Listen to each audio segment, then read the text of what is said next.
What's up, guys? It's Art, and I'm back up here with another discussion video for you guys. And today, wanted to give it a little bit of time to see if anybody else was going to, unfortunately, be released yesterday.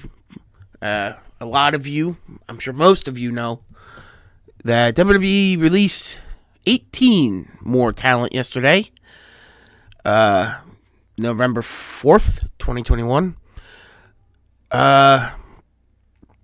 This, I would say this is shocking, but it's really not. The part about it, to me, that's surprising is not the fact that they released these talents, because they've done it, 3-4 times, maybe 5 times in the last year and a half. That wasn't the shocking part. The shocking part was some of the names they let go. I'm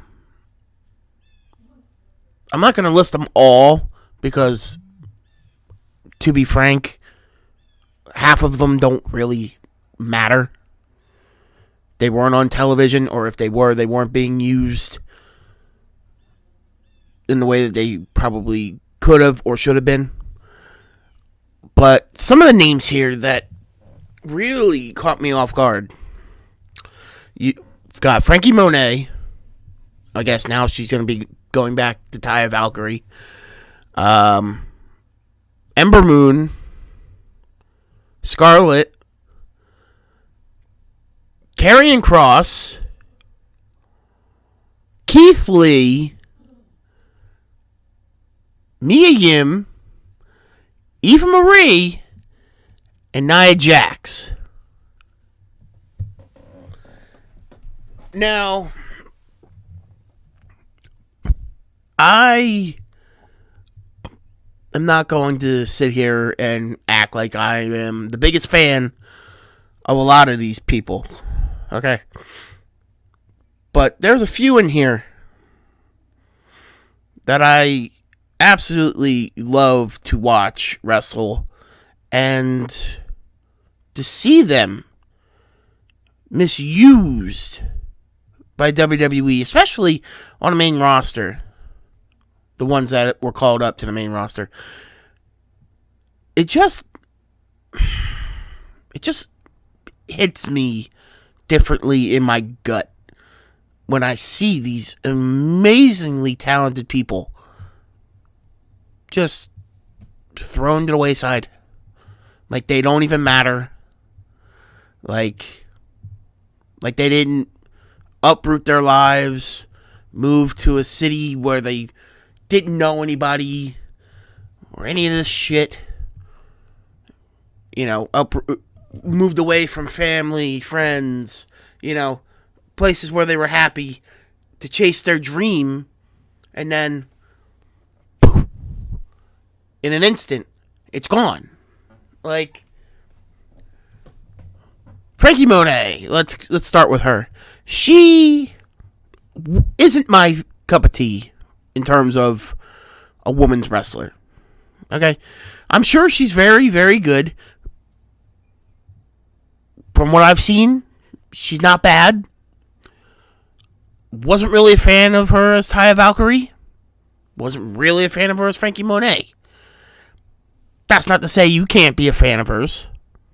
She has a lot of fans, and she has a lot of people online that support her. But regardless of how I feel, she was somebody that I could see WWE really putting their all into 10 years ago. I could see her being somebody like an Eve Torres or a Caitlyn. She reminds me a lot of Caitlyn. Just better in the ring. Just physically, the way that their appearance, I see a lot of Caitlyn in Frankie Monet. just Frankie Monet, Taya Valkyrie, is a better wrestler. But she could have been so big in WWE, and all of these talents could have been big in WWE. Ember Moon, she is able to do things that a lot of the other women, quite frankly, are too scared to attempt to do. That Eclipse, that top rope spinning stunner, is one of the damnedest things I've ever seen in my life. And that's a good thing, by the way. That is one of the best finishing moves I've ever seen anybody do. And I don't know. She had the look. She had the moves. She had decent mic skills. I'm not going to say she was the best, but she wasn't the worst. She's no Nia Jax. But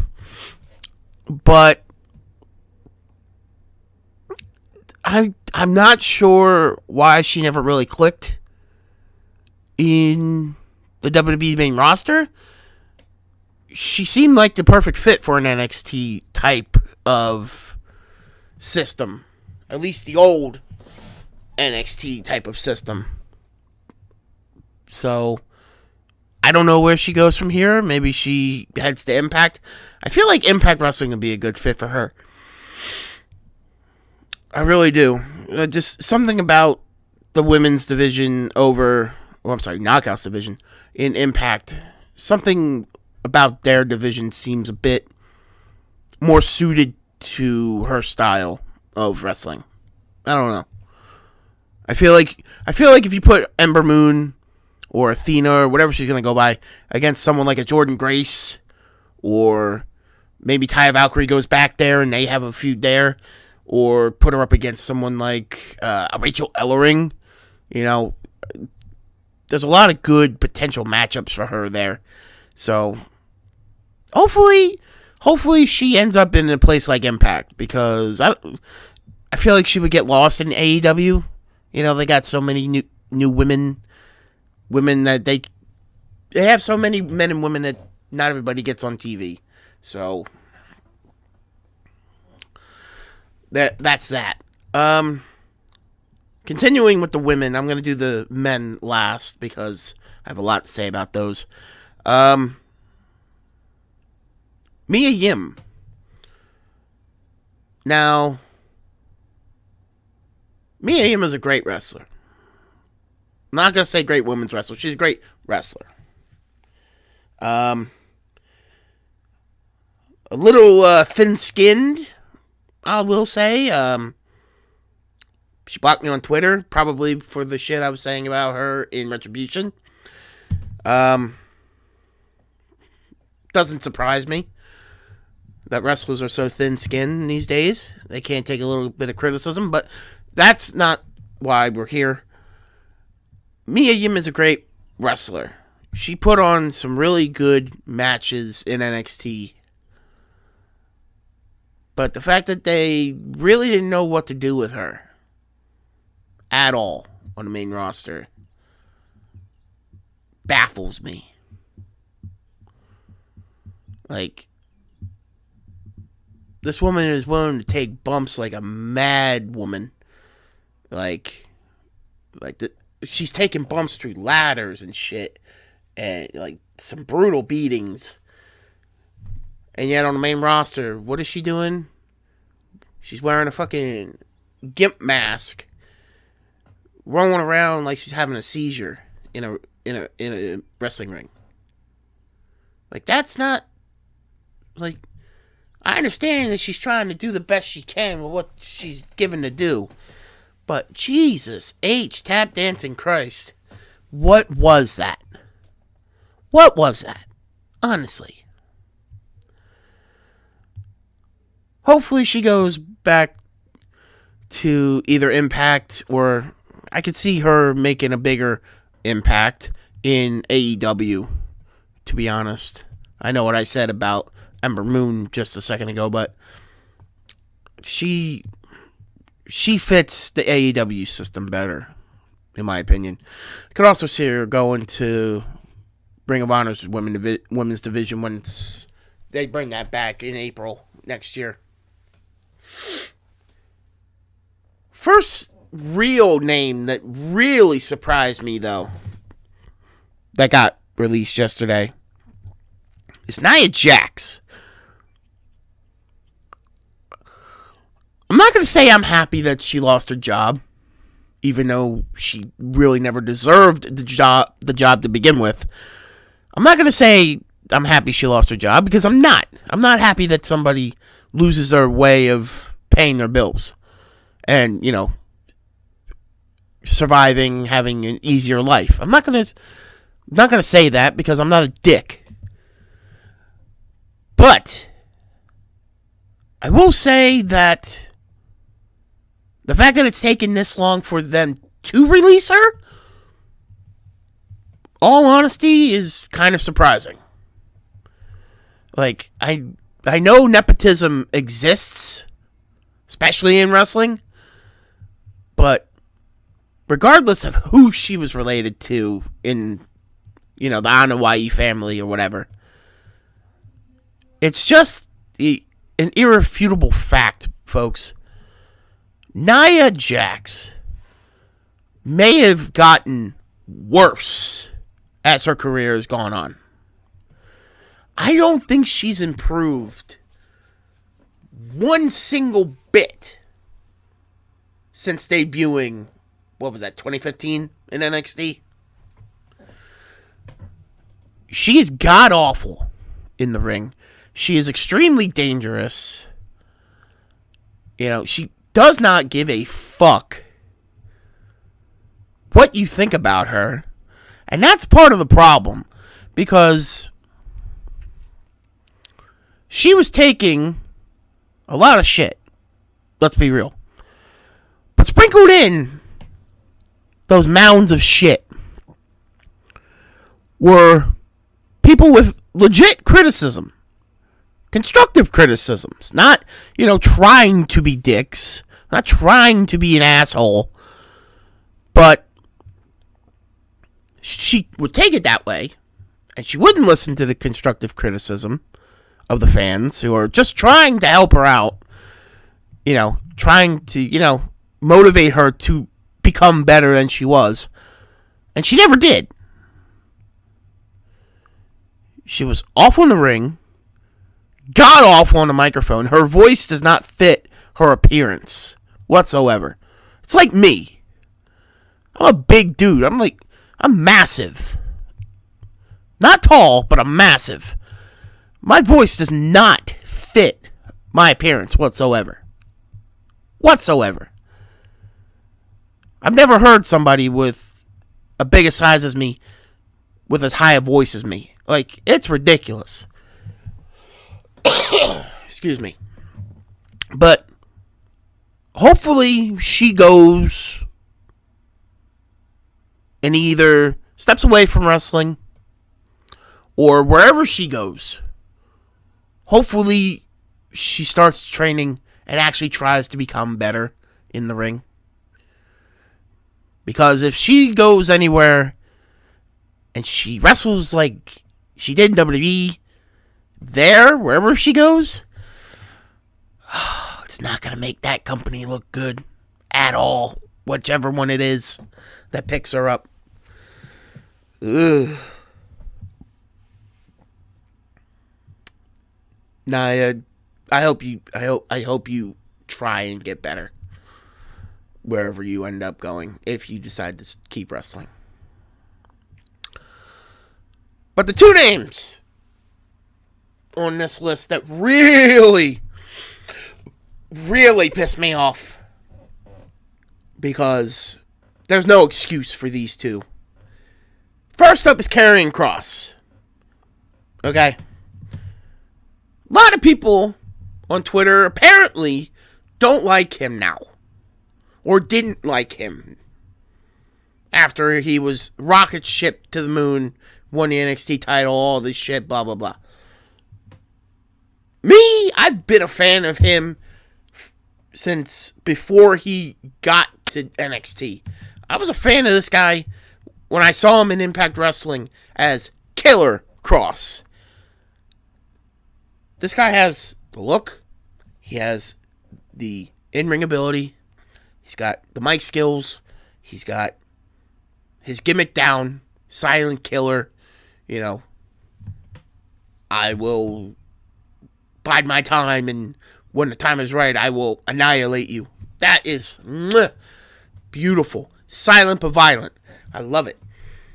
He's got all the tools for somebody like a Vince McMahon who loves big guys, big muscly guys who like to beat the shit out of people. He was tailor-made for the WWE. There's no doubt in my fucking mind that this man was made for the WWE system. Vince McMahon brings him up to Raw. What did they do? They put this man in fucking gladiator gear. This guy looked like a fucking medieval gimp. I shit myself, damn near, in anger when I saw this man walk out on Raw, dressed the way he was.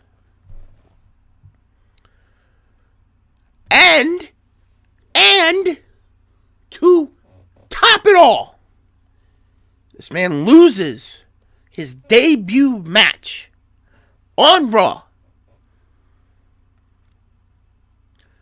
to a mid-40s Jeff Hardy who can barely move at this stage of his career. And Jeff had to pull the tights. He had to cheat to beat Karrion Kross in his debut on Raw. And WWE wonders why we don't get behind these massive talents when they come up to the main roster. It's because of bullshit like that. Little ASMR for your asses, because I'm pissed and I really don't feel like yelling into the mic. Because if I do, it's gonna fucking peak! Anyway, Karrion Kross is going to be a star wherever he goes. I promise you that. He can go back to Impact. He can go to AEW. He can go to New Japan. He would kill as a gaijin in New Japan. I swear to God, I would love it if he turned up in New Japan. Even if it was just New Japan of America. Put him in there with an Ishii. Put him in there. Excuse me. Put him in there with somebody like a Jay White. Put him in there with a Juice Robinson. Anybody that's over there in the U.S. system for New Japan. I want to see it. Give me Kross versus Tom Lawler for the strong openweight title. That would be sick.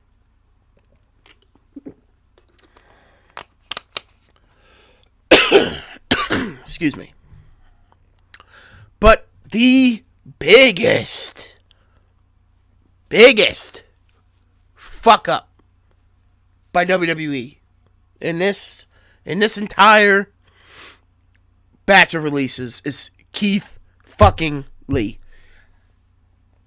People were saying for months, how can WWE fuck up somebody like Keith Lee? I will tell you how WWE can fuck up someone like Keith Lee, because this is exactly what happened. Keith Lee wins the NXT Championship. He's a dual champion. That's fine. Ends up relinquishing North American title. That's fine. Give somebody else a chance.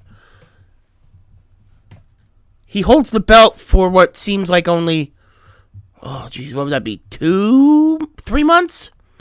Loses the belt immediately to on his way out the door now as well, carrying Cross, gets pulled up to the main roster. They did a good thing here, having him beat Randy Orton on it in his pay-per-view debut. I believe it was at Payback. That was smart. Then they don't really do much with him until I think it was the first Raw of 2021 here, Raw Legends Night, where he had the WWE title match with Drew McIntyre. Really great match. Really great match. Keith didn't win, but he showed what he could do with somebody of a main event level like a Drew McIntyre. That was good to see.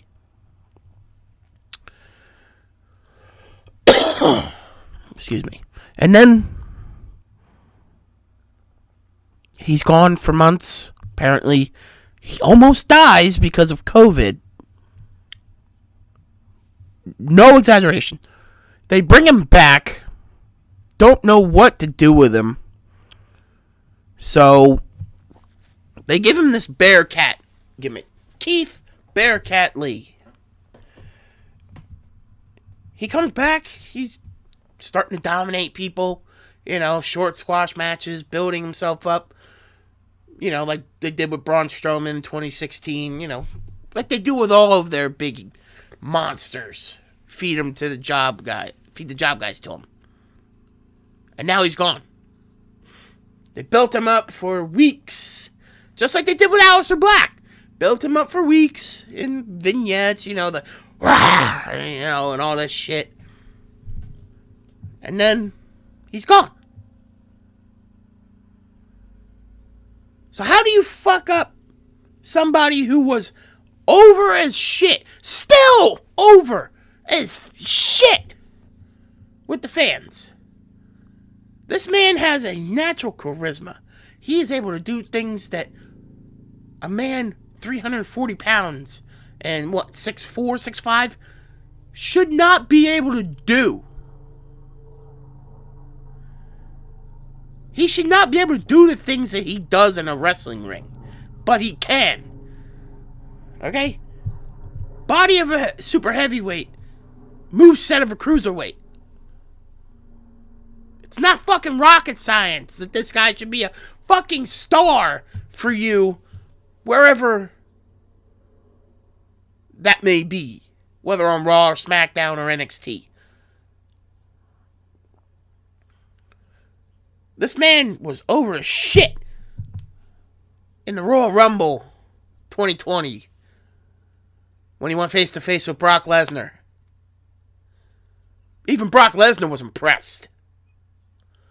He held his own against the future tribal chief Roman Reigns at Survivor Series. Got the respect from Roman that night. This man is beloved by damn near everybody. Even if he's not your favorite wrestler, you respect the hell out of him. You got to. Unless you're a psychopath. Fucking internet troll. You respect this man. For the shit he can do. So to see somebody like a Keith Lee get released. That is fucking criminal. All of these releases are criminal. Every single person on this list. The ones I read out and the ones that I didn't. It's criminal that they let these people go. Shouldn't have hired half of them in the first place. If you were just going to let them go a year or two later. Like Frankie Monet. Like a Karrion Kross. Like a Eva Marie. Why sign these people like a year ago if you're just going to release them without warning just because you can?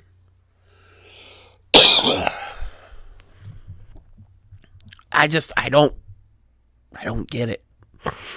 I don't get WWE's thought process here. They just announced higher than expected revenue coming in for this past quarter or whatever, and then they release almost 20 people. Like, for budget cuts.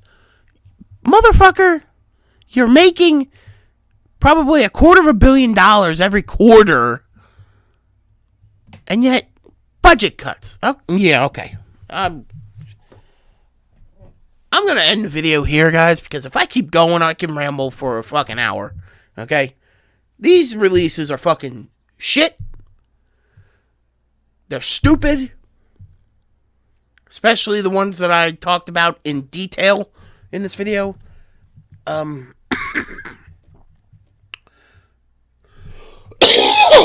Excuse me. God, I just can't shake this fucking cold, man. But let me know what you guys think of these releases in the comments below. Make sure to like, comment, and subscribe. All that fun shit. Until next time, guys. This is your boy Art, and I'm getting the fuck out of here. Peace!